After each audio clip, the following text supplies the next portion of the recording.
everyone, I'm Rick, and these are the 5 things that every prepper should have.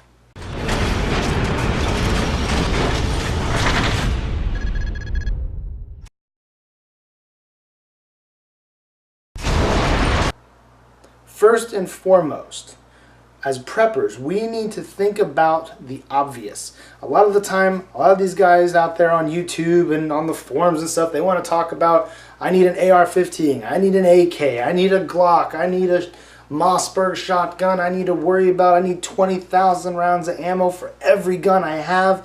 You know, I need to have gold, I need to have silver. But they miss the most obvious thing: water. A lot of people don't talk about water. Maybe everybody but me has water. Maybe. It's possible. Maybe everybody but me thought of it first. But I'll tell you what, I felt real silly after I'd already purchased. How many guns did I purchase? 4, before I realized I should probably have some water in my house. So what you want to do is you want to build up to about 1 gallon per person per day. Now some people say you need less water than that. Some people say you do need a whole gallon. Look, do the research yourself, feel good about the answer, but for me and my family, we built up to 1 gallon per person per day, and then factored in also a little bit of water being used for like washing your hands, you know, and worrying about sanitation. You can't think about only, I need water to drink. Yeah, I mean, you could, but then think about it. Most emergency situations, you're going to be staying in your house. If there's a hurricane or there's an earthquake, and I'm not talking about like a major earthquake, I'm just like a regular earthquake in California, a tornado, power outages, you know, basic things that happen all the time throughout the year in the U.S. And what do we prepare for as preppers? Martial law, EMPs, invasions from Russia or China or freaking NATO. Think about the obvious. You need water to be alive. It won't matter how many guns and ammo you have. If you don't have water, you won't be able to keep your ammo that long. And I don't want to hear from anybody saying, oh, well, I've got, 100,000 rounds of ammo. I have all the water I need because I'm just going to go and take other people's water. For real? That's what you're thinking. You're going to actually go, your plan is to go door to door to your neighbors and take from them. That's your plan. Not it's last resort. Not they probably were dead anyway. Not they attacked me first so I retaliated and then I just raided their stuff. Your plan in an emergency situation is to be a modern day land pirate.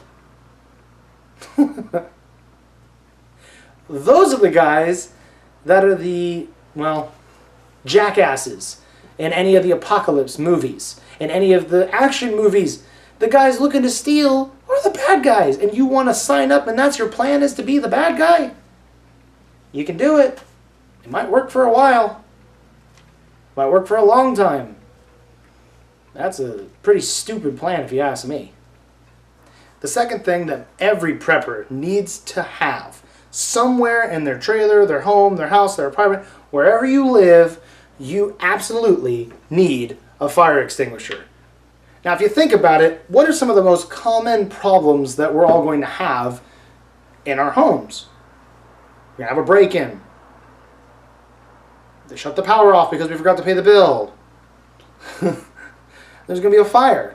I mean, think about, as preppers, the first things that we should deal with are the most obvious. And a small fire in your house can end up being a really big fire really quick. And if you don't have a fire extinguisher, it won't matter how many tens of thousands of dollars you put into your gear and into your stash, your closet, your pantry, wherever you keep stuff. If it burns up, it's gone. And I think it's stupid to be able to say, well, I've got the fire department, they live right next door. That'll be my plan. I'll just call them up and they'll just come on over and put out the fire. Look, it takes minutes for a house to burn. You could lose an entire room's contents in seconds depending on what else is in your apartment or inside of your house or next to where the fire is. What if the fire happens in the middle of the night and you happen to be asleep? You wake up, there's a small fire, your smoke alarms are going off. Wouldn't it be nice if you had this somewhere accessible, put out the fire, and move on with your life. The third thing that you should have absolutely in your house is a fire safe. Now, I decided to go with a smaller safe because, well, I wanted something that I could carry out if there was a fire, if I had time to get to it, but it's still rated for up to 1,500 degrees for a half hour of the fire being there. Now, yeah, I'm sure there's better stuff out there, but this is better than nothing. If there's a small fire, at least my important stuff, my social security card, or the title to my car, the birth certificates, stuff that I don't want to be destroyed in a fire, that would be an absolute pain in the butt to have to go deal with getting back. I mean, if you had USB drives to your computer, important files, documents, tax records, stuff that you own, stocks, bonds, just stuff that you don't want to be destroyed in a fire that's small enough to fit in something, this size, you got to get something. You got to put something in your house, because fire doesn't really care. It'll burn everything up. It's kind of a jerk like that. The fourth thing that I think would be super important for any prepper to have would be a list of phone numbers of anybody they would want to contact after an emergency. I mean, you might be thinking, "Whoa, Rick, I've got my cell phone. It keeps all the phone numbers right on here. I just go to the contacts. I push my mom or my dad's face, and I just, oh, hey, how you doing? I'm alive." Yeah, well, what happens if this is broken? Everybody today likes to trust every single thing to their cell phones, and all we're doing is becoming, handcuffed to this little thing. You need to be prepared for the obvious. Think about it. If you put all this information into your cell phone and your cell phone gets stolen, or it's broken, or it's just dead, like you could charge it but there's no power, you can't charge it back up, but you really need to call your brother to let him know, "Hey, I'm not dead. Are you okay?" But you can't because your phone's dead, or it's broken, and you don't happen to remember what his phone number is. Make a list of all the people you'd want to contact, and a good place to put that in the fire safe. The last thing, and this might be kind of silly to some people, but the last thing that I think every prepper should have at least enough for a week, maybe more, just at least toilet paper. Now, you might be thinking, well, Rick, I could, if we ran out of toilet paper, I could just cut up old shirts. We could use that, or we could use newspaper, or whatever else we could find. This is true, but what if, let's say, for whatever reason, a bunch of the stores happen to be out of toilet paper after a natural disaster, but your water still works. So you can still flush the toilet, but last time I checked, it's probably not a good idea to wad up a shirt and flush that. So think about it. What are you going to do without toilet paper? Yeah, there's plenty of other things that you could use, a lot of other things that indigenous people still use today.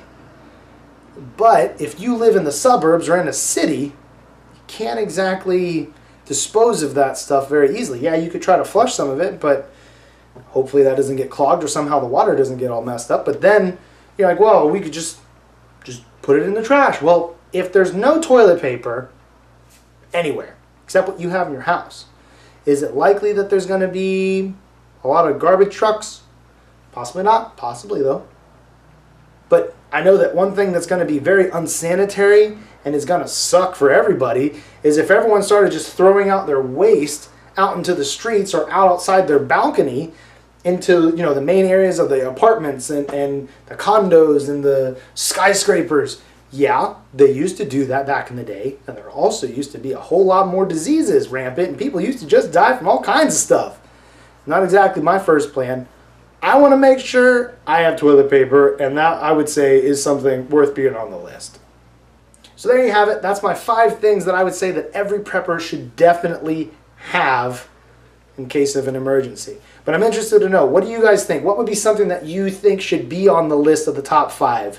Comment down below. Let me know. I'm interested to see what you guys have to say. And as always, thank you guys for watching, and I'll talk to you guys again next time.